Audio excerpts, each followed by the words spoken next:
Part 4, Access to Liturgy and Parish Life. The church is the living body of Christ. Parishes offer a community where people with disabilities can meaningfully participate in the life of the parish as contributing members. You know, it's one thing to open the door and let someone in. That's not the most important. I can go back to my experience in Oak Park. There were a lot of physical, architectural barriers in Oak Park. They couldn't open the door, but they sure opened their hearts. I think that ministry to and with persons with disabilities is an integral part of our response to the gospel. And the way in which we respond, both in terms of sensitivity and good humor, is a sign of and a measure of our discipleship, authentically. Well, I think that from the first moment of persons coming into ministry in the Archdiocese and the catechetical ministry, we make it clear that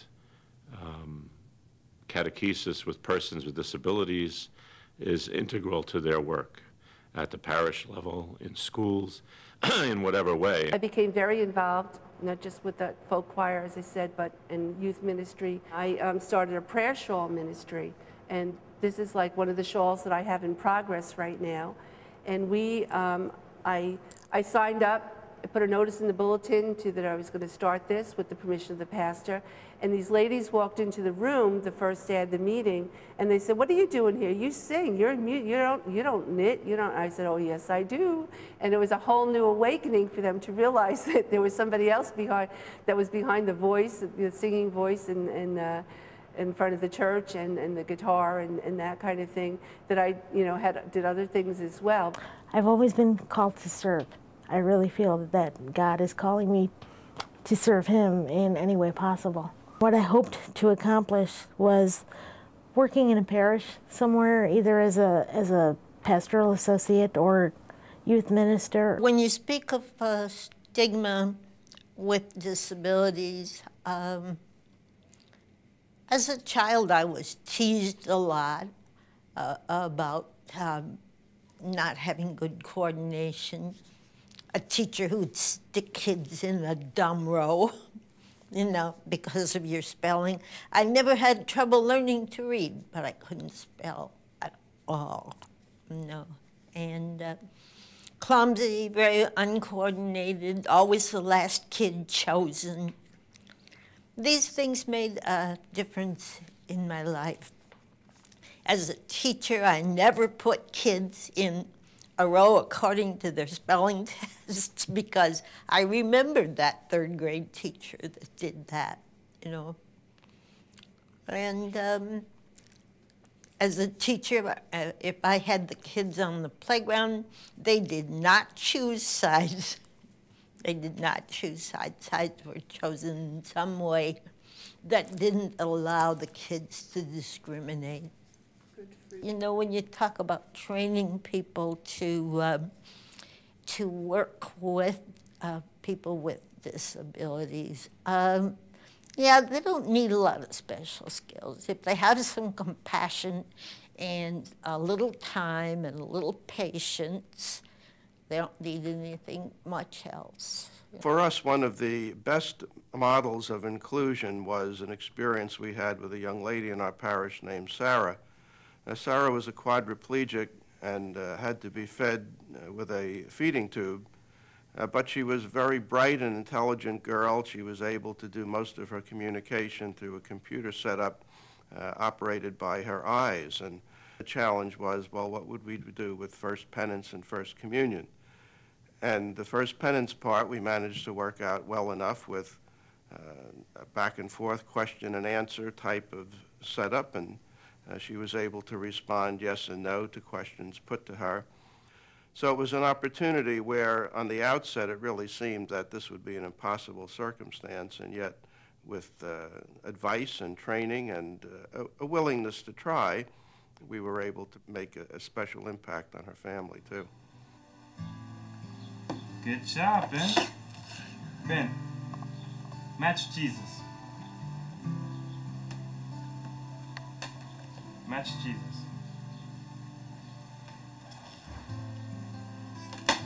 Great job, Ben. Match all the breads.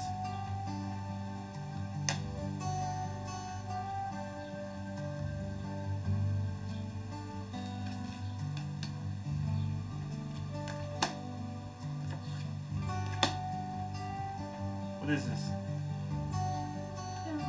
What is this? Good job. What is this? Bye. Excellent, Ben.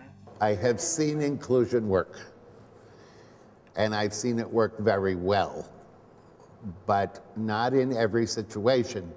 I think, first of all, it takes a willingness of a teacher to include all sorts of different folks. And it's a challenge to a teacher to be able to teach to how those folks learn. But there's something remarkable when that, I don't know, it's almost like a lightning life happens when you realize you've connected with the way a kid learns. And it may be very different than the way you learn. But it's so exciting because it's that something, you see the mind going, and the whole person gets involved. And I think it's remarkably effective when it's done well, and it's destructive when inclusion simply means let's drop some kids into a regular classroom. There's got to be preparation. The teacher has to be so willing to try anything, anything. And they have to be willing to work with other adults. But if you have a teacher who looks at the kids she has or he has and the other staff and says, this is our place to learn, this is our classroom, then I think remarkable things can happen, and I've seen them happen. An autistic boy, Benny, and Benny was someone who came with his parents regularly to the sessions, and on Communion Day, the parents warned me before Mass that he might not want to receive, that there were some days when he seemed very open to the idea and other days quite closed. So I encouraged them to just, let's see how it goes, and everything went like clockwork, and it was a wonderful experience for him and for them. They came back again next Sunday, and he completely refused, and for many Sundays after that. And I had to just keep reassuring them that we wait, and in his time, and you just keep coming and just keep encouraging. And now he receives communion much more frequently. I recognize that after Mass, for example, sometimes he needs to come up around the altar and just feel that he has space there too. And I could see that in some settings, people would just say, oh, he shouldn't be there. But I think helping him to be able to feel comfortable is a way that he gets closer to God too, and we with him. The last thing I think we should, as professionals should do, is come in like we know everything. I think we should come to the meeting with a parent offering them help and saying, we don't know. We don't know how that all works. But we're willing to learn with you. I serve my parish as I sing in the choir, something I enjoy. Sometimes I do the church announcements sometime. And whatever the church would have me do, I'm on the disability committee with Mike Harding. I've been doing that for the last, I don't know, what, 3 or 4 years, something like that. And we're trying to, we have a disability mass that we do. It rotates at different churches and stuff. And we try to get the people that have disabilities involved and all that, and that's a really neat thing. Our experience at Mass now as a family is much better than it was when he was younger. Well, it was actually our experience with Mass with Danny was actually a very big problem, and it caused a huge stress on my husband and I. He would act out and draw attention to himself at Mass. And my philosophy was we have to stick it out. We can't remove him from church every time he acts out, because then he's getting exactly what he's trying to do. My husband and I didn't agree, and we did find a way to compromise, and we started out by having him many times stand in the back of the church. And if he got through a certain amount of time behaving that way, you know, then we kind of, you know, just kept taking little steps at a time until he was finally able to sit in Mass and not act out. Are people friendly to you at church? Yes. What do people say to you when they see you at church? Hi. The gifts that Danny brings us are many. He is just a really nice person. He's a gentle soul. He shows us a lot of love. He teaches us how to love when it's difficult. Danny has, on occasion, sung at Mass, and, you know, there have been some very special moments at church.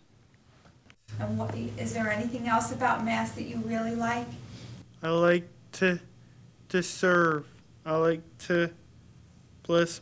I like bread.